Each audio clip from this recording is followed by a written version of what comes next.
India versus Afghanistan మనం 3-0తో series గెలిచేసాము.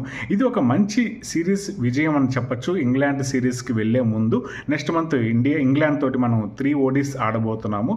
And చాలా కొత్త ప్లేయర్స్ ఈ సిరీస్లో మనకి ఆడారు అండ్ వాళ్ళు బాగా పర్ఫామ్ చేశారు కూడా. అండ్ మన ఇండియా వాళ్ళు కూడా మంచి ఫామ్లోకి వచ్చారు ఈ సిరీస్ ద్వారా. ఇది అండ్ మంచి విషయం. అండ్ ఈ సిరీస్ ద్వారా మనకి కొన్ని రికార్డ్స్ క్రియేట్ అయినాయి. అయ్యేందో ఇప్పుడు చూద్దాం. అండ్ ఆఫ్ఘనిస్తాన్ తరపున ఫాస్టెస్ట్ 100 కొట్టిన 7 బ్యాట్స్మెన్స్లో మన వాళ్ళు 4 ఉన్నారు. ఫస్ట్ రోహిత్ శర్మ, నెక్స్ట్ ఇషాన్ కిషాన్, తర్వాత శుభ్మాన్ గిల్ అండ్ యశస్వి జైస్వాల్. వీళ్ళ ముగ్గురు కూడా ఈ సిరీస్లోనే 100s కొట్టారు.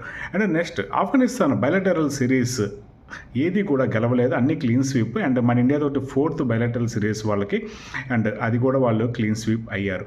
అండ్ ఇండియా తరపున ఫాస్టెస్ట్ సెకండ్ 100 కొట్టిన బ్యాట్స్మెన్స్లో యశస్వి జైస్వాల్ ఫస్ట్ ఉన్నాడు. 6 మ్యాచెస్లో 200s కొట్టాడు. అండ్ ఆఫ్ఘనిస్తాన్ మనతోటి 18 మ్యాచెస్ ఆడితే ఒక్కటి కూడా గెలవలేదు. సో ఇవి మన ఇండియా తరపున రికార్డ్స్ ఆఫ్ఘనిస్తాన్ సిరీస్ తోటి. So all the best of the team India for the England series. జై హింద్. Thank you.